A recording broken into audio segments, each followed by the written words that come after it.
के इस पवित्र सरना स्थल में आयोजित सरना प्रार्थना सभा में उपस्थित गांव के पहान बाबा, महतो, पैनभोरा, कुटवार एवं गांव समिति के अध्यक्ष दादा बिशुराव, अभिभावक बसंत दादा, मकसूदन दादा, ग्राम प्रधान दादा शैलेंद्र मुंडा, मुखिया साहेब दादा कमल खलखो, अभिभावक चारे दादा, सुकरा दादा और जितने भी गांव से आए हमारे आइयो बाबा, भाई बहन और साथ में हमारे बीच उपस्थित ऐसे युवा भाई जो कि आज इस सरना प्रार्थना सभा के माध्यम से जो हमारे सरना धर्म का संदेश है उसे अपने चैनल के माध्यम से, यूट्यूब के माध्यम से आज देश दुनिया के कोने कोने में पहुंचाने का काम कर रहे हैं, जिसके कारण आज ये सरना धर्म का आंदोलन, ये सरना प्रार्थना सभा आज एक क्रांति का रूप ले लिया है। तो हम ऐसे युवा साथियों को भी तहे दिल से धन्यवाद करते हुए सबों को जमे जमा जय धर्म। आज बेहद खुशी हो रही है कि हम लोग ऐसे अवसर पर इस हुरूरी सरना में हम लोग इकट्ठा हुए हैं जब हम लोगों का पवित्र त्योहार सरहुल काफी नजदीक पहुंच चुका है। तो हमारा पावन पर्व सरहुल की आप सबों को ढेरों शुभकामना। तो ये सरहुल त्योहार इस प्रकृति का आभार प्रकट करने का त्योहार है। तो हमारे पुरखा, हमारे आदिवासी समाज के पुरखा इस चीज को भली भांति जानते थे, समझते थे कि इस दुनिया में भौतिक चीज का भले हमें जरूरत पड़ता है, लेकिन बिना प्रकृति का हम अपने जीवन की कल्पना नहीं कर सकते। इस प्रकृति के बिना हम किसी भी चीज की कल्पना नहीं कर सकते हैं। आज अगर इस दुनिया में जितना भी सुख संसाधन का जो भी चीज हम देखते हैं, चाहे वो गाड़ी हो, मोबाइल हो या जो भी चीज हम लोग देख पाते हैं, वो तमाम चीज इस प्रकृति की देन है। यहीं से वो खनिज निकलता है, वो संपदा निकलता है जिससे इन तमाम चीजों का निर्माण किया जाता है। तो आज हम उन चीजों से, हम बहुत सारी चीजों को हम इंसान लोग बनाते हैं, लेकिन हमारा इंसान का बनाया हुआ चीज से बेहतर ऊपर वाला सृष्टिकर्ता का बनाया हुआ ये प्रकृति है, जिसके बिना हम एक कदम आगे नहीं चल सकते। आज हम लोग महंगी महंगी मोबाइल का इस्तेमाल करते हैं, गाड़ियों का इस्तेमाल करते हैं। मोबाइल खरीदने के लिए हम लोग हजारों लगाते हैं, लाखों लगाते हैं। बिना स्कूटी खरीदने के लिए, मोटरसाइकिल खरीदने के लिए, कार खरीदने के लिए हम लोग कितना ना कितना पैसा लगाते हैं, लेकिन शायद बिना मोबाइल का हम जी सकते हैं, बिना गाड़ी का हम जी सकते हैं। लेकिन चालाइयो धर्मेश बाबा जो इस प्रकृति के माध्यम से जो हमें देता है, ये हवा, जिसके लिए हम लोगों को 1 रुपया नहीं लगाना पड़ता है, लेकिन क्या हम लोग बिना हवा का जी सकते हैं? नहीं। बिना पानी का जी सकते हैं? नहीं। लेकिन उसके लिए हम लोग कितना पैसा लगाते हैं? 1 पैसा भी नहीं लगाते। तो ऊपर वाला ये प्रकृति के रूप में हमें ऐसा चीज देता है जिसके लिए हमें 1 रुपया लगाना नहीं पड़ता है, लेकिन वो निरंतर हमें मिलता रहता है। तो हमारे पुरखों ने इसी चीज को जाना, इसी रहस्य को समझा, और वो लोग हमेशा प्रकृति का आभार प्रकट करते हैं। तो ये जो सरहुल त्योहार है, इसी प्रकृति का आभार प्रकट करने का त्योहार है। इस समय हमारे पुरखों ने नेक चार में ये चीज को रखा कि सरहुल के समय जो इस प्रकृति में नए नए फल लगते हैं, नए नए फूल लगते हैं, जो कि हमारे जीने के लिए बहुत ही सहायक होते हैं, लेकिन हमारे बाप दादा ने उस फल, उस फूल का तब तक इस्तेमाल नहीं किया जब तक सरहुल पूजा के अवसर पर चालाइयो धर्मेश बाबा के चरण में उसे नहीं चढ़ा लिया। अगर वो चाहते तो वो सीधा सीधी पेड़ से तोड़कर फल गया है बोल के खा सकते थे, लेकिन हमारे बाप दादा इस एहसान को जानते हैं, तो वो लोग जब तक उनका धन्यवाद उन नए नए फल फूल को सरहुल के अवसर पर सरना में नहीं चढ़ा लेते हैं, तब तक उसको ग्रहण नहीं करते थे। तो हमारे बाप दादा उन तमाम चीजों को, अपने सोच को, अपने विचार को, अपने भावना को जीवित रखने के लिए एक एक चीज को नेक में शामिल किया। हम लोग जब सरना में इकट्ठा होते हैं, हम लोग जब पूजा आराधना करते हैं, इस सरहुल के मौके पर पाहन की अगुवाई में हम लोग जब सरना में पूजा करते हैं, हम लोग इस प्रकृति का धन्यवाद करते हैं। इस समय इस सरहुल के मौके पर पाहन और पहनाई को धरती और सूरज का प्रतीक मानकर उनका विवाह कराया जाता है। इसलिए सरहुल को हम लोग खत्ती भी कहते हैं और पाहन और पहनाई का विवाह कराया जाता है। इसको खेखेल बिंजा भी कहा जाता है। खेखेल बिंजा मतलब धरती का विवाह। तो हमारे सरना समाज में हमारे पुरखों ने इस धरती को मां कहा, धरती को चालाइयों कहा, धरती को सरना मां कहा, धरती को ओतेगा कहा, सूरज को धर्मेश कहा, सूरज को सिंगोंगा कहा। तो हमारी ये मां हम तमाम लोगों को जन्म देती है, हमारा लालन पालन करती है। तो हमारे पुरखों ने इसे मां कहा। मुंडारी में भी जब प्रार्थना किया जाता है तो घुराया जाता है, हे सिरमारिन सिंगोंगा ओतेरिन ओतेएंगा। ओते मतलब धरती, सिंगोंगा मतलब सिंगी मतलब सूरज, बोंगा मतलब देवता। तो हमारे पुरखों ने इस धरती को मां, सूरज को धर्मेश कहा, सूरज को सिंगोंगा कहा। तो इस तरह से हमारे पुरखा इस प्रकृति का आभार प्रकट करते हैं। जब सरना में हम लोग पूजा करते हैं, हम लोग पूरब की ओर मुंह करके पूजा करते हैं। हम लोग माथा टेकते हैं, पूरब की ओर मुंह करके माथा टेकते हैं। पानी डालते हैं, पूरब की ओर मुंह करके पानी डालते हैं। कारण क्या है कि जब हम पाहन की अगुवाई में पूजा करते हैं, पूरब की ओर मुंह करके पूजा करते हैं, तो एक साथ धरती और सूरज का ओहमा बिनती हो जाता है। एक साथ धरती आयो और धर्म सिंगोंगा का हम लोग ओहमा बिनती कर लेते हैं। जब हम लोग पानी डालते हैं, तो जब हम सरना पेड़ में जब पानी डालते हैं, तो धरती में तो हम लोग पानी डालते ही डालते हैं। जड़ के माध्यम से वो पानी पाताल में भी चला जाता है, धड़ के माध्यम से वो पानी आकाश में भी चला जाता है। अर्थात एक साथ धरती, आकाश और पाताल का पूजा हो जाता है। एक साथ इस धरती में जीवित तमाम प्राणी का पूजा हो जाता है। धरती के नीचे हमारे बाप दादा पुरखा जो दफन है, उनका पूजा हो जाता है।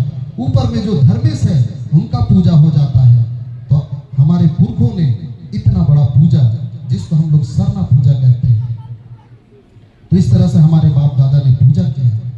तो आज इसके महत्व को जानने की जरूरत है। सरहुल में जब हम पाहन की अगुवाई में, जब हम सरना में इकट्ठा होते हैं, पाहन बाबा गोहराते हैं कि हे चालाइयो, हे धर्मेश बाबा, इस सरहुल के अवसर पर सिर्फ इंसान ही नहीं बल्कि पूरा प्रकृति खुशी मनाता है।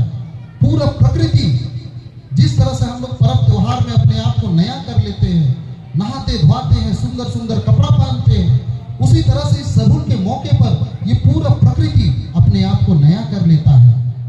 ये पेड़ अपने पुराने पुराने पत्तों को छोड़कर नए नए पत्तों को ग्रहण करते हैं। अगर अभी के समय में आप जंगल पतरा कहीं भी निकल जाए, एक एक चीज आपको नया दिखेगा। पूरा जंगल का जंगल आपको नया लगने लगेगा, सुंदर लगने लगेगा। तो ये धरती माँ अपने आप को एक तरह से सजा लेती है इस सरहुल के मौके पर। तो ये सरहुल त्योहार सिर्फ हम लोग नहीं मनाते हैं, पूरा प्रकृति इस चीज को मनाता है। इस समय नए नए फल लगते हैं, नए नए फूल लगते हैं, जिसको खाकर हम लोग हिष्ट पुष्ट रहते हैं। तो इस मौके पर हम लोगों को पाहन की अगुवाई में जब हम लोग यहाँ इकट्ठा होते हैं, हम लोग को भी गोहराना है।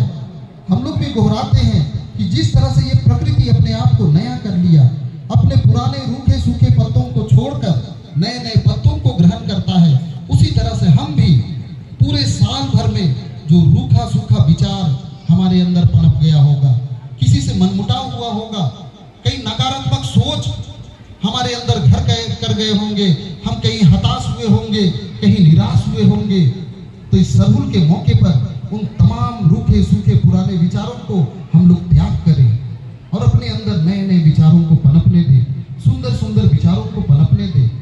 किसी से मनमुटाव हुआ है तो वो मनमुटाव को दूर करें, एक दूसरे को गले लगाए। निश्चित रूप से हम लोग का सरहुल का त्योहार साकार हो जाएगा। तो इस सरहुल के मौके पर हम लोग अपने आप को सुंदर बनाएं, बेहतर बनाएं। जिस तरह से पेड़ में नए नए पत्ते तो आते हैं, पेड़ सुंदर लगता है, उसमें फूल खिलते हैं। तो अगर हम अपने रूखे सूखे पुराने नकारात्मक विचारों को छोड़ेंगे तो हमारे अंदर भी उस फूल की तरह सुंदर सोच जब पनपेगा तो हमारा व्यवहार अच्छा होगा। जिस तरह से फूल से सुगंध आता है, हमारे व्यवहार से भी सुगंध आएगा। और उसके बाद हम कोई भी काम करेंगे तो उस काम में हम सफल होंगे। अर्थात फूल के बाद जो फल आता है, हम कोई भी काम करेंगे तो एक अच्छा फल हमारे काम के माध्यम से मिलेगा। तो इस सरहुल के अवसर पर आप तमाम लोगों को शुभकामना कि आप अच्छे सोच और सच्चे सोच के तहत इस सरहुल को मनाएं। तो हमारे पुरखों ने इस प्रकृति का धन्यवाद किया, एक एक चीज का धन्यवाद किया। तो इसी तरह से हमारे बाप दादा इस चीज को जानते थे कि हम डेली ये हवा हम लोगों को मिलता है, रोज हम लोग सांस के रूप में इस हवा को लेते हैं। जब से सृष्टि की रचना हुई, कोई एक क्षण, कोई एक पल ऐसा नहीं रहा जब हवा रुका हो। जब से सृष्टि की रचना हुई है, तब से हवा लगातार बह रहा है। हम लोग रात में सोए हुए भी रहते हैं तो भी हम लोग सांस के रूप में ऑक्सीजन को लेते हैं, कार्बन डाइऑक्साइड छोड़ते हैं और सुबह अपने आप को जीवित पाते हैं। तो आज के समय में हम लोग देखते हैं कुछ मिल रहा है बोल के, कोई नेता मंत्री आ रहा है बोल के हम लोग लंबा लंबा लाइन लगते हैं। धूप है कि जाड़ा है कि गर्मी है, उसको हम लोग भूल जाते हैं। लेकिन प्रकृति जो बिना मांगे हमें इतना कुछ देता है, इसके लिए हम लोग कब समय निकालते हैं, कितना लंबा लाइन लगते हैं, कितना पैसा लगाते हैं। तो इसी चीज के लिए हमारे पुरखों ने इस सरहुल त्योहार को मनाया। और जब हम अपने दिनचर्या में कहीं ना कहीं हमारे सोच विचार में हमेशा इस तरह का छोटा बड़ा उतार चढ़ाव आता ही रहता होगा, तो हमारे पुरखों ने इसके लिए बाकी दिन जितना भी मेहनत किया अपने पेट के लिए, अपने शरीर के लिए, अपने परिवार के लिए, लेकिन सप्ताह का एक दिन बिफे का दिन, बिफे का दिन हमारे पुरखों ने ना हार कोड़ी किया, ना बेटी विदा किया।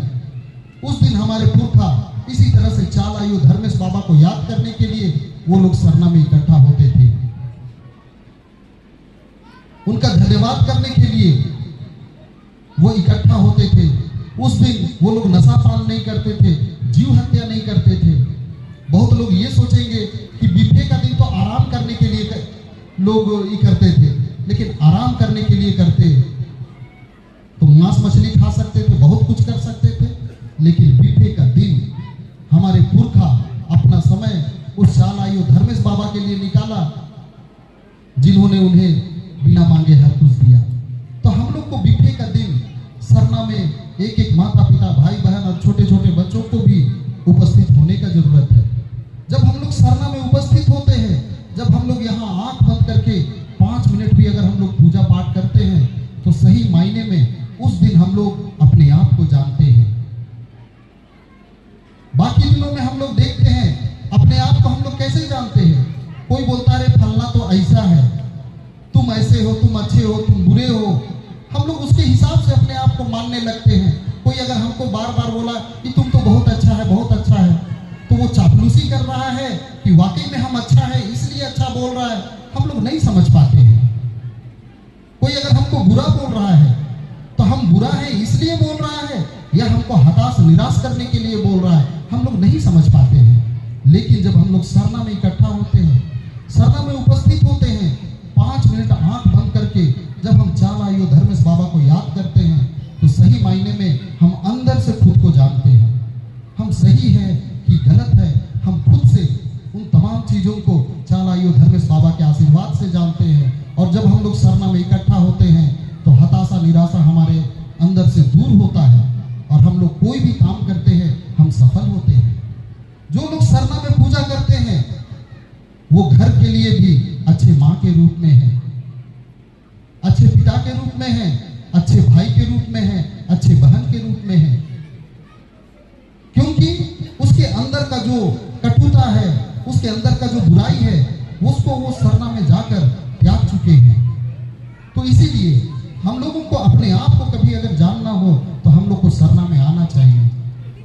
हम लोग भी धर्म समाज का काम करते करते बहुत तरह का हताशा, निराशा, उतार चढ़ाव जब हम लोग देखते हैं, हम लोग भी परेशान हो जाते हैं।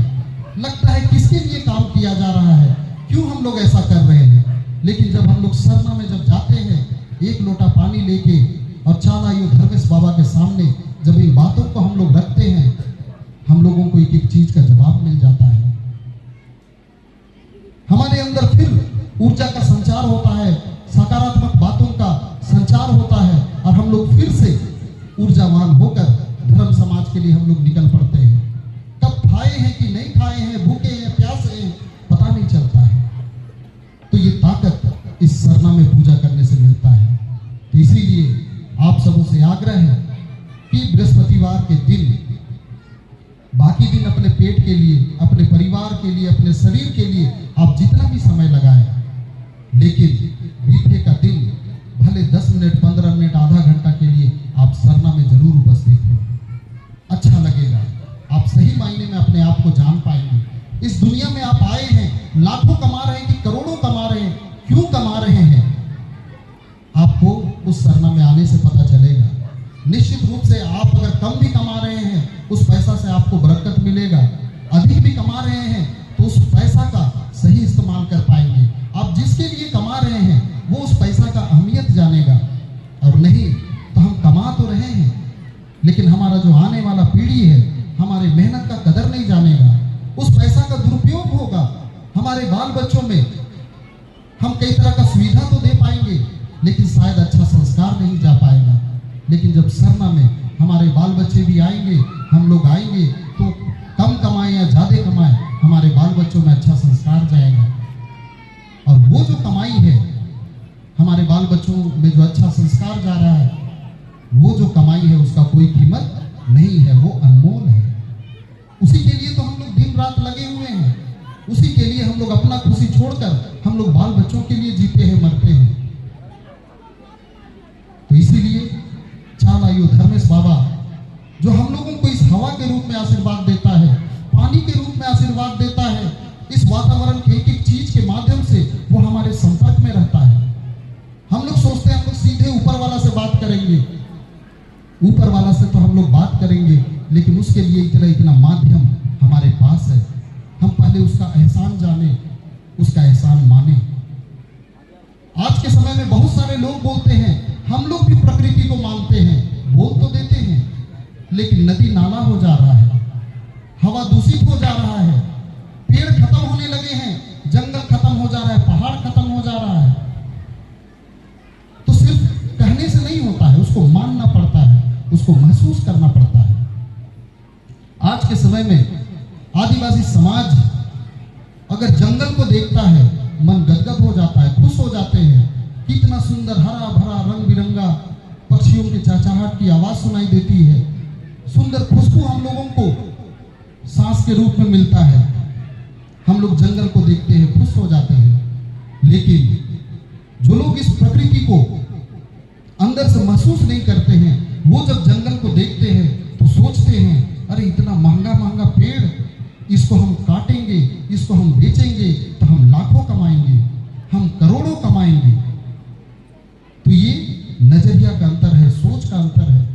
जब हम नदी को देखते हैं छल छल बहते हुए, हम खुश हो जाते हैं कि इस पानी को पिएंगे प्यास बुझेगा, हमारे मवेशी इस पानी को पिएंगे उनका प्यास बुझेगा, इस पानी से सिंचाई करेंगे, अच्छा खेती होगा।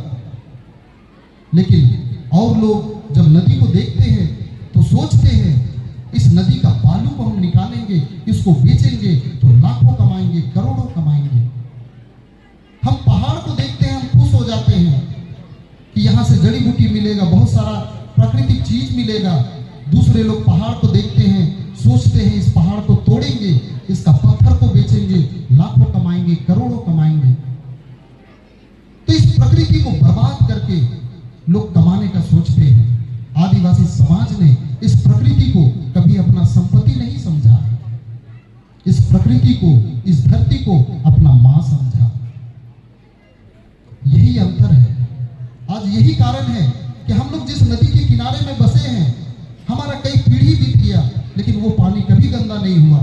लेकिन जैसे ही दूसरे लोग उस नदी के किनारे बसते हैं, वो नदी नाला में तब्दील हो जाता है। 1 साल होते, 2 साल होते वो नाला बन जाता है। सोच का अंतर है, उस सोच से उनका व्यवहार जुड़ा हुआ है। तो आज हम आदिवासी ही हैं जो इस प्रकृति को बचा सकते हैं। आज अगर आदिवासी है तो ये प्रकृति है, और प्रकृति है तो उससे ये दुनिया टिकी हुई है। तो आज हम लोग इसीलिए सरना धर्म कोड की मांग करते हैं। सरना धर्म कोड मिलने से हम लोगों का जो सोच विचार है वो सरना धर्म में निहित है। हमारे सरना धर्म में ही पहान, महतो, पेंगोरा, कोटवार को स्थान मिला हुआ है। इस सरना धर्म में ही करम, सरूल, मागे, बहा जैसा त्योहार है। इसी सरना धर्म में ही सरना है, अखड़ा है, मसना है, जतरा है, एक एक चीज है। आज अगर ये सरना धर्म खत्म हो जाएगा तो आदिवासियत खत्म हो जाएगा। तो आदिवासी अगर शरीर है, आदिवासी अगर शरीर है तो सरना धर्म उस शरीर का आत्मा है। अगर वो आत्मा खत्म हो गया, मान लेते हैं कोई लोग आदिवासी तो हैं, लेकिन एक समय के बाद अगर धर्मांतरण कर लेते हैं तो वो भले आदिवासी रह जाएगा, लेकिन उसका आत्मा खत्म हो जाएगा, आदिवासियत खत्म हो जाएगा। उसके बाद उनका लगाव प्रकृति से नहीं रह जाएगा, उसके बाद उनका लगाव बिरसा मुंडा से नहीं रह जाएगा, उसके बाद उनका लगाव वीर बुद्धू भगत से नहीं रह जाएगा, सिद्धू कानू से नहीं रह जाएगा। वो उसे अपना महापुरुष नहीं मान पाते हैं। तो आदिवासी होना ही जरूरी नहीं है, आदिवासी के साथ साथ अपने अंदर आदिवासियत का होना भी जरूरी है। तो उस आदिवासियत के होने के लिए इस सरना धर्म को जानना जरूरी है, इसे समझना जरूरी है, इस सरना धर्म में जीना जरूरी है। तो हमारे पुरखों ने एक एक चीज को समझा, एक एक चीज को जाना, इसलिए उन्होंने अपने एक एक नेक में इस प्रकृति को शामिल किया। अभी हमारे बीच में मुखिया दादा आए थे, बता रहे थे कि हम लोगों का एक एक नेक जो है वो दाहिने से बाएं होता है।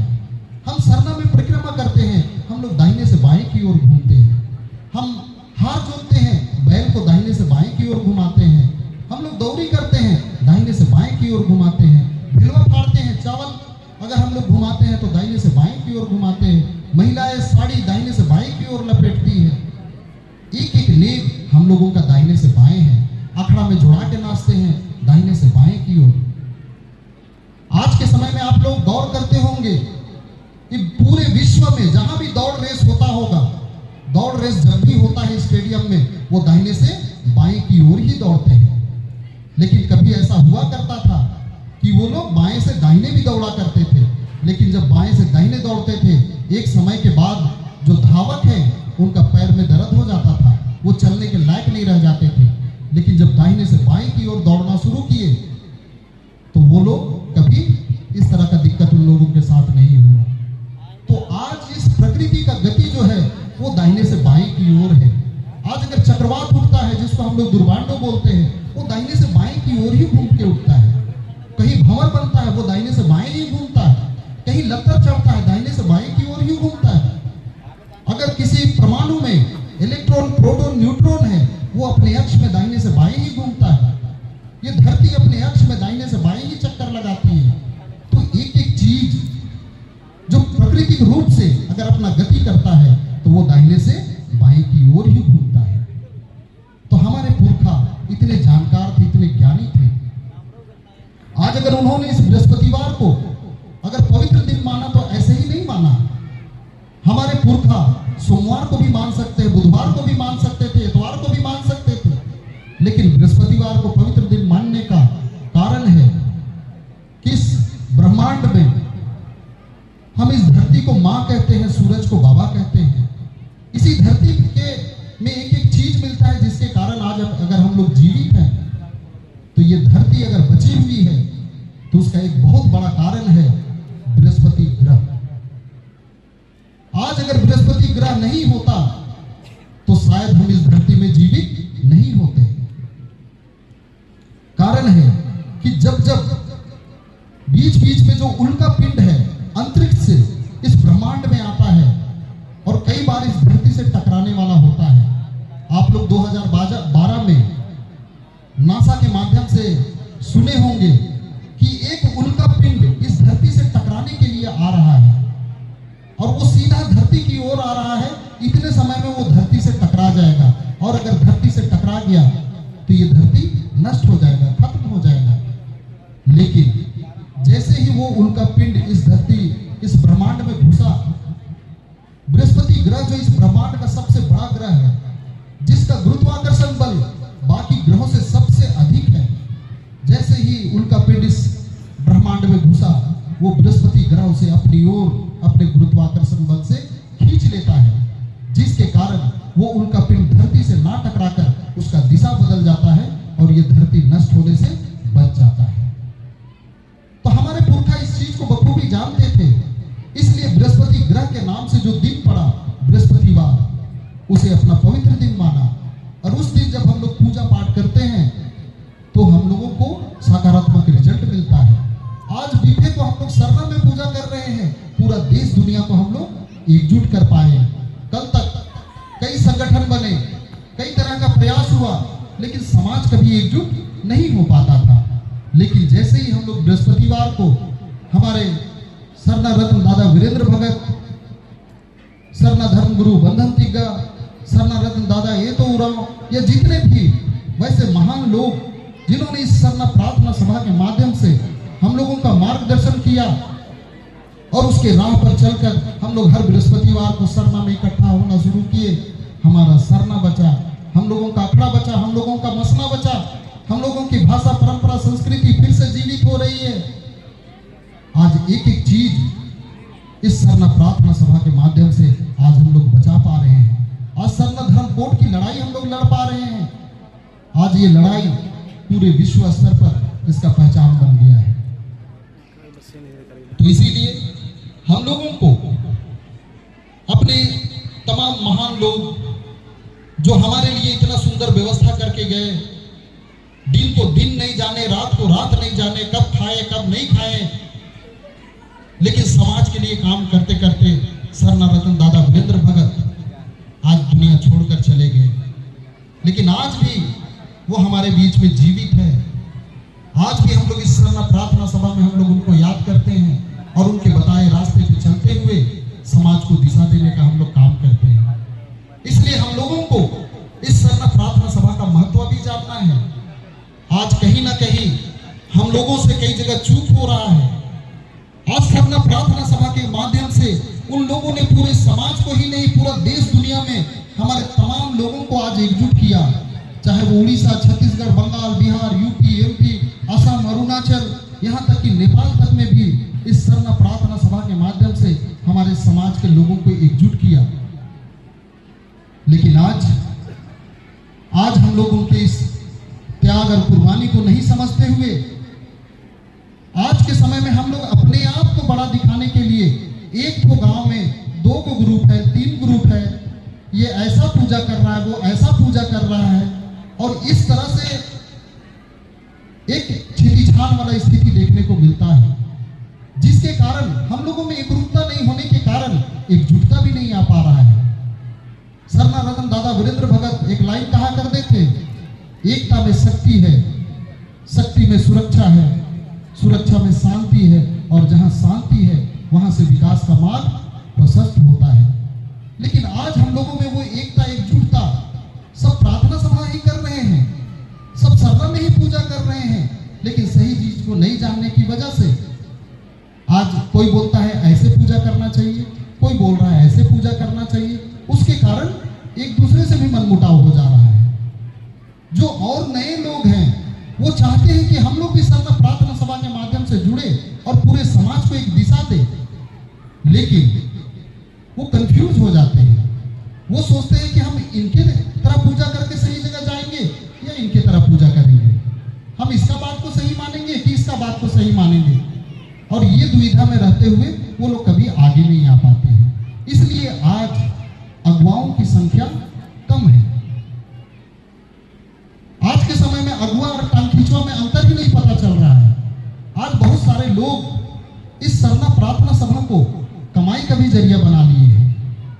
तो आज के समय में प्रार्थना सभा जिस उद्देश्य से वरदान के रूप में हम लोगों को मिला, हमारे बाल बच्चों को भी सही सलामत हम लोग दे पाए, इसके लिए हम लोग इस सरना प्रार्थना सभा के सही चीजों को जानना होगा, सही उद्देश्य को जानना होगा और इसे सही सलामत आगे पहुंचाना होगा।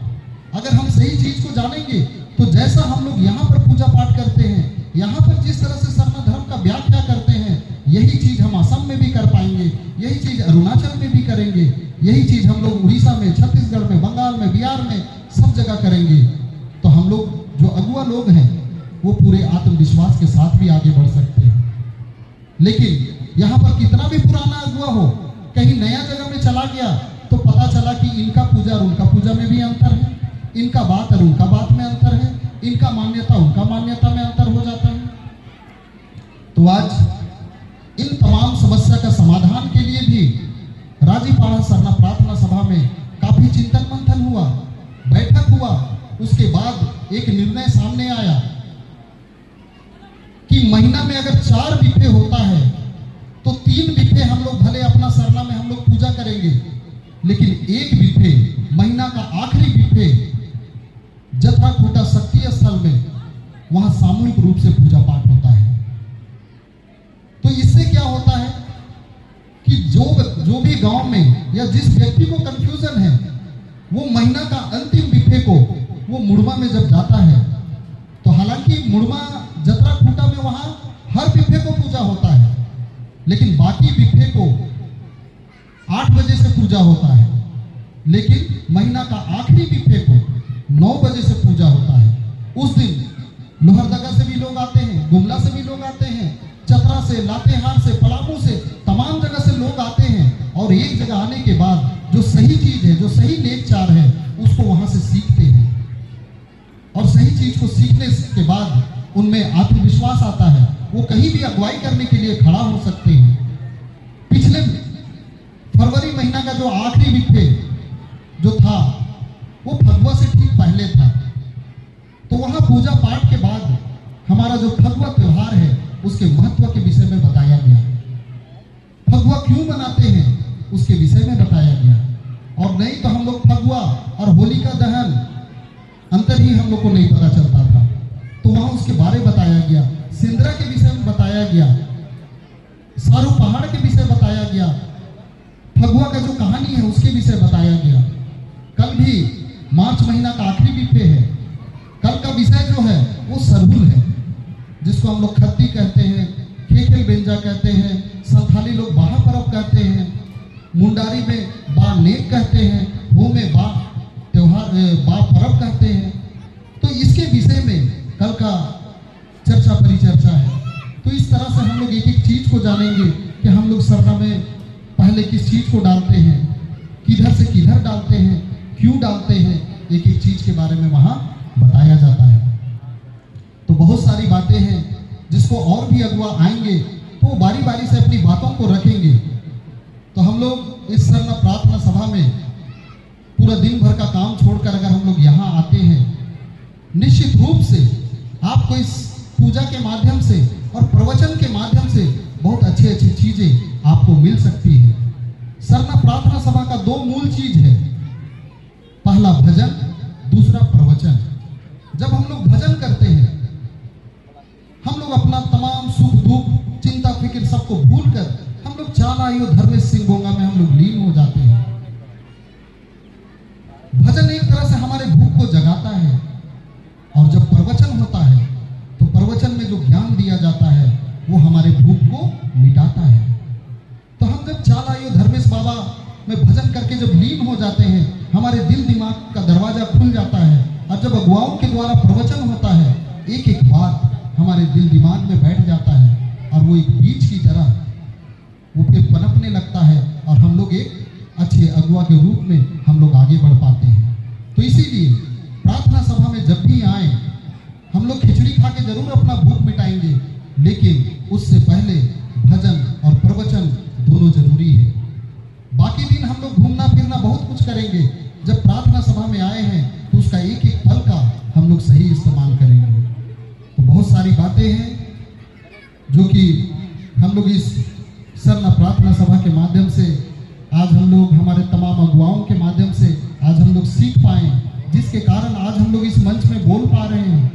कल तक अपने गांव घर में भी खड़ा होने का हिम्मत नहीं होता था, तो आज सीखे तो बोल पा रहे हैं।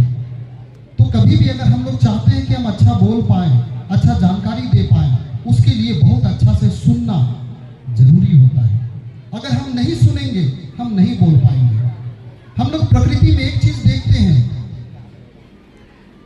जो व्यक्ति गूंगा है अक्सर वो बहरा भी होता है, क्योंकि वो सुन नहीं पाता, इसलिए बोल नहीं पाता है। तो आज अगर हम लोग भी भगवान मुंह दिया है बोल के बोलना चाहेंगे तो तब तक नहीं बोल सकते हैं जब तक हम अच्छी अच्छी बातों को नहीं सुनेंगे, नहीं समझेंगे, तब तक हम लोग कैसे बोलेंगे। तो इसलिए अच्छा वक्ता बनने के लिए अच्छा श्रोता बनना जरूरी होता है। तो आज इस सरना प्रार्थना सभा में आप लोग आए, आप लोगों का एक एक पल बेहतर हो, अच्छी चीजों को आप सीख पाए। और सिर्फ सीखने से ही नहीं होता है, इन तमाम बातों को आपको अपने गांव घर टोला में जाके बताने की जरूरत है। हम लोग प्रकृति से सीखते हैं। प्रकृति में अक्सर देखिएगा नदी जो छलछल बहता है, हम उसका पानी को पी सकते हैं। अगर वो थोड़ा सा कहीं गंदा भी हो गया, 1 किलोमीटर बहते बहते वो अपने आप को साफ कर लेता है। लेकिन डोभा का पानी में अक्सर काई लग जाता है, कीड़ा लग जाता है, उसको हम लोग नहीं पी सकते हैं। तो अपने आप को उस डोभा की तरह ना बनाए, उस नदी की तरह बनाए कि हम जो चीज सीखे हैं उस चीज को हम लोग बताते चले। जिस तरह से हमारे अगुवाओं ने किया कि रांची में सरना प्रार्थना सभा का शुरुआत हुआ, आज ये उड़ीसा, छत्तीसगढ़, बंगाल, बिहार, यूपी, एमपी करते हुए आज नेपाल, भूटान, बांग्लादेश में भी आज सरना प्रार्थना सभा से लोग जुड़ गए। तो ये प्रार्थना सभा एक धारा की तरह बहा। आज अगर इसको डोभा की तरह हम लोग एक जगह रखते तो इसका प्रचार प्रसार नहीं हो पाता, आगे हम लोग नहीं बढ़ा पाते। तो इसलिए आप लोगों ने जो भी चीज आज सीखा, जो जाना, इसको अपने गांव घर में जाकर वहां के सभा सम्मेलन में और एक एक लोगों को बताने की आवश्यकता है, ताकि एक बीज जो यहाँ रोपा जाता है वो बड़ा होता है, उसमें फल लगता है, फिर उसमें कई बीज लगते हैं, फिर उस बीज से फिर कई पेड़ होते हैं। इस तरह से हमारा धर्म समाज आगे बढ़े, फले फूले। तो इतना ही करके अपनी बातों को अंत करते हैं। फिर एक बार सरहुल की सबों को ढेरों शुभकामनाएं, सबों को जमे जमा। जय धर्म।